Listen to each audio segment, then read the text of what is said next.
Hi everyone, well I have just finished emceeing the Driving Innovation stage here at the Medtech Innovation Summit, and it's been a really intriguing day here in Galway. So here is a summary of insights. First off, I had the opportunity to interview Joe Canning. Many of you will know him as the Galway hurler and of course of Portumna, as well as many other aspects of his career.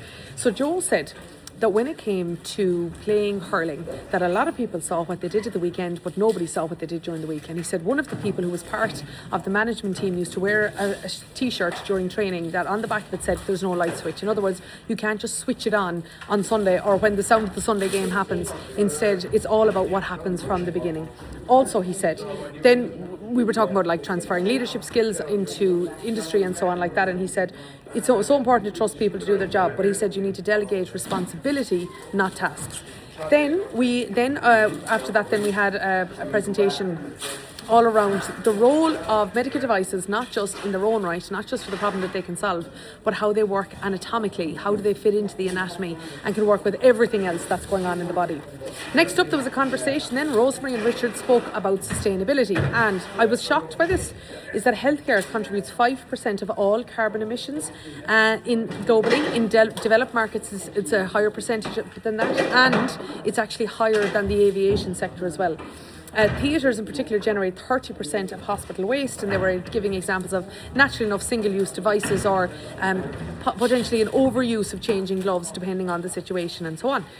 And the point is that it's important to absolutely prioritise patient safety, but also consider about how sustainability can help, with the view to, of course, doing the right thing and being green, but also to have a cost advantage to make sure that efficiency is happening and so on like that. Then they gave the example of in the Nordics, there's a living lab, which is a virtual hospital, which they say is the greenest in the world, where these types of ideas can be tested out before it's actually then happening with a real life situation. And then in addition, they were saying what they would love to see in the future is that businesses would communicate on sustainability issues. They say you can't reduce your scope 3 on your own, and it's important to strive forward with digitalisation and lean into lean. Then next up after that, we had a conversation all around the R&D and I, research, development and innovation ecosystem. Oh my God, there were so many things came out of this. 80% of stents globally are actually made in Ireland, and specifically in Galway. And in addition as well, there's Ireland has the highest percentage of STEM graduates as part of its population. In Europe, we've 60,000 people are working in Medtech from foreign direct investment companies alone. And of course, with the young population that we have, we really are primed for not just the development of the areas that happens now, but long into the future. They made the point that less than 1% of businesses avail of the R&D tax credit, which is far below what would be the case in other countries like Portugal. And then we got into a very practical discussion about how you do it. You have to pre-notify revenue up to 90 days in advance. And also it's important that companies share stories about what they're doing and how they're doing it well. In addition as well, Enterprise Ireland mentioned that they are contributing €1 billion to innovation and are willing to be an investor at multiple stages. They are by far the biggest investor in Europe in this particular sector. When I say investor, I mean venture capital, as well as all of the other supports that they offer. And then there was a point on that panel as well about the importance of Enterprise Europe Network, the innovation capacity analysis that Anne Dooley carries out, Horizon Europe, the national contact points, Intertrade Ireland, and so many more. Then we moved on to the Women in STEM panel. Now, when I was told that I was going to be moderating this, I didn't want to start off with like assuming things were all bad or assuming, right? I don't want to do that. When it comes to this topic, I said I very much wanted to have a conversation around what is life like in April 2026 and what progress has been made and what needs to change. So, here's what I heard.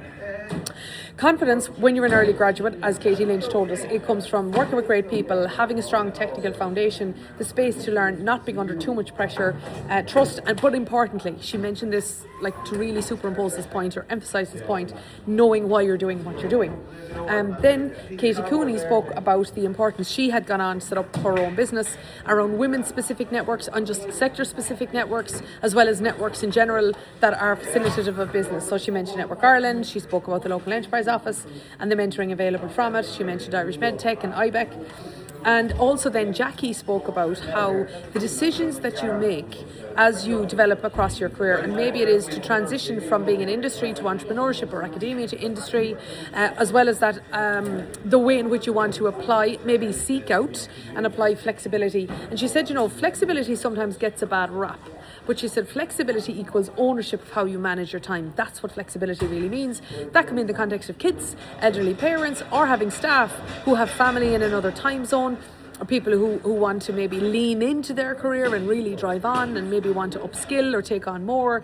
But just flexibility is taking ownership. And when you put it through that lens, it can take on a different meaning. Then we heard from Joanna, who spoke about the importance of role models. More and more of them are in the workplace today and in medtech today. But she also said that this is, and I thought this question just nailed it. She said, rather than saying, well, should it be women? Should it be focusing on inclusion? Should we be doing this, that, or the other? Should it be people with kids? Should it be people without kids? She said the question to ask is, are we aligned with what people need right now? That's the central question that a HR needs to ask. Are we aligned with what people need right now? And you notice she said people, not just women. Then, in addition as well, then they talked about, Rena made a great point, which is that when you love what you do, obviously you want to stay doing it, but loving what you do makes your whole career so much more interesting and enjoyable, but also makes you want to make it work. And also they made the point as well that having gender conversations needs to be with more than one gender, and that if you're going to have a conversation around, say, women in medtech, you also need to bring men into the conversation. And then Katie Cooney finished off with the point that your one-to-ones or your annual check-ins with, or your performance reviews with staff, they're really great opportunities to lead them as a coach and not just tick box exercise. And she said make sure to stretch your staff, give them those opportunities to stretch and cross collaboration. Right. Now, after that then, Jamie spoke about all around what Met does and the opportunities available to people who pursue it and engage directly with it. And then after that then I had my panel. We were focusing on resilience in a rapidly changing global environment. Now, as you can imagine, I set the scene this morning about what was going on in a globally changing environment, and I knew by the time I was having this conversation at 20 to 2 there were going to be some things that changed. That's very much the order of the day. So Billy started off by saying go to Met.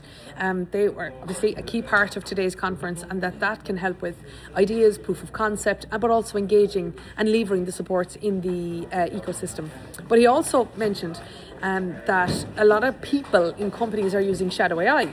And I said, what's shadow AI? And this is where he said, people are engaging with AI tools that are not signed off upon, maybe not paid for by the company, and then your data can go all over the place.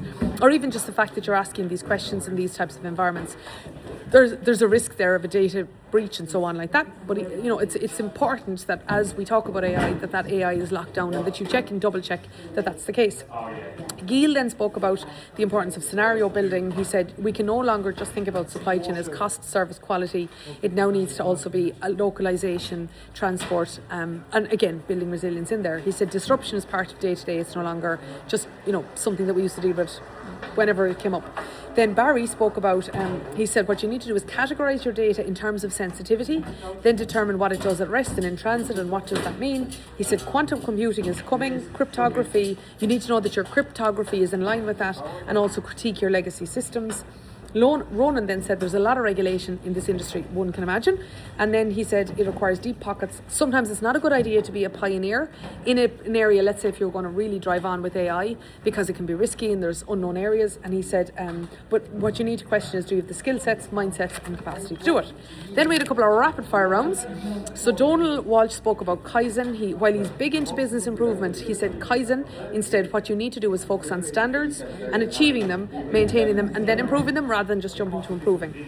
Damien Carr gave a presentation then on where he saw medtech going in the 2030s and beyond. He said, well, how to keep Ireland relevant is near-shore clinical influence, pharma and medtech convergence. Some great ideas in that, and diagnostic and therapeutic devices before moving into the 2040s, which could be device and demand manufacturing.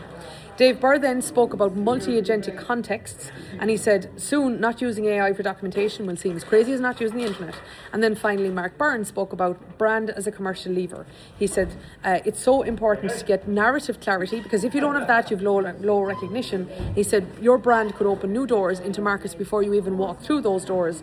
And he also said legacy protects today while innovation enables tomorrow. It has been rapid fire here. There's been an exhibition that's been happening. Loads has been going on. It's been a super day. So thank you to Colin, thank you to Jessie, thank you to Susan, thank you to Billy, thank you to Jamie, thank you to everyone who gave me the opportunity to be here. And I hope that everyone who takes away the insights from today can turn them into action.